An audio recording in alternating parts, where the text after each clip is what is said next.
The Parenting is the new Max original release, released on March 13th in the US, directed by Craig Johnson and Ken Sublette, and starring Brandon Flynn and Nick Dodani, and co-starring a stellar cast of Brian Cox, Edie Falco, Lisa Kudrow, Dean Norris, Vivian Bang, and Parker Posey. This is the second comedy this year that has surprised me with just how funny it is. Usually at least in the most recent years, I've been avoiding comedies like this that have, generic names and generic marketing. You don't really expect much of them anymore. And the first time this year that I've gave a shot at one of these movies was You're Cordially Invited, with Will Ferrell and Reese Witherspoon. And I went into that with very low expectations, kind of put it on in the background as like background noise, and ended up really getting drawn into the characters more than I thought I would. It's not a perfect film by any means, and it is about 20 minutes too long, but the laughs per minute were actually much higher than I thought they were going to be. And the same is to be said about this movie. The premise is kind of, well trodden ground. There's a haunted house. It's kind of like a haunted house meets Meet the Parents type vibe. And it plays a lot more into the comedy than in the horror. The horror is kind of there to supplant the comedy, and anytime there is like a horror scene, it's used as comedy, as a driver for the comedy. The only thing to highlight here, there's not much to talk about as far as cinematography or the score or the sound mixing or any of the technical aspects.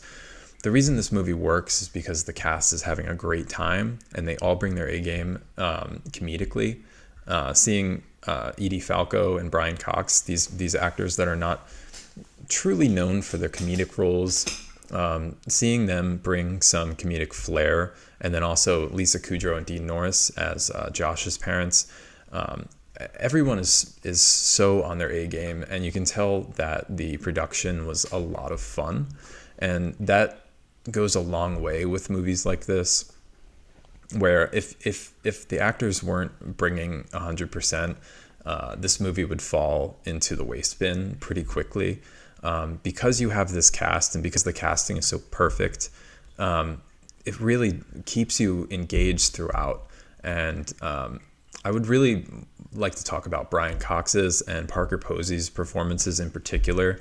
But before we do that, I guess I'll give a little plot summary. So the beginning of the movie, you get a setup of this haunted house from the 80s when the origins of this happens. And we get kind of like your typical 5-minute opening setup of the poltergeist that's living in this house and how he comes to be. Not fully, but we get to see the original kills that happen in this house, basically.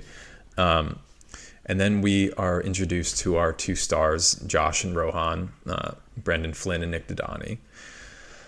They're driving to this Airbnb on this getaway. Rohan plans on proposing to Josh. Josh doesn't know, but he gets tipped off by their friend, Sarah, played by Vivian Bang, who is like a mutual friend who they're both like texting throughout this whole thing. And, she inadvertently slips up and texts the wrong person. So now Josh knows about this like incoming proposal. And that's the reason why they're having this getaway with their parents.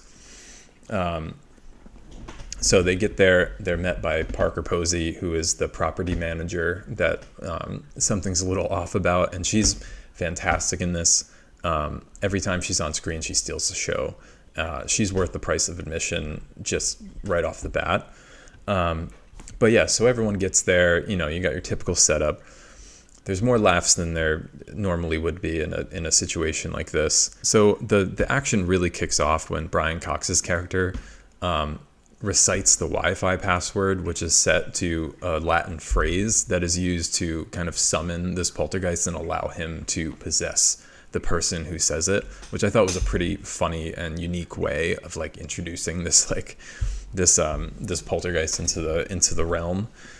So Brian Cox actually gets possessed, and seeing him transform slowly from this like kind of lovable but stern dad figure into this demonically possessed demon is probably the highlight of the film. And I would go see it just for that reason in particular.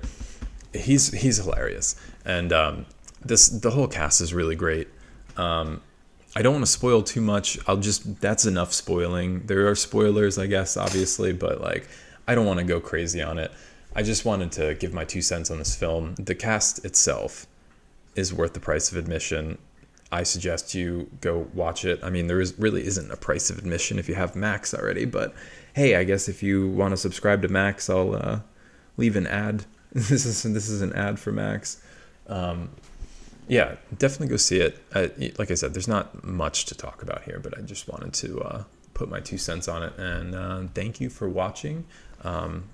Down below, I will link my 2025 ranked and my 2024 ranked on my Letterboxd if you're interested. And please leave any comments if you went and saw this movie and you have any thoughts on this. Maybe I'm wrong. Maybe it was terrible. Let me know.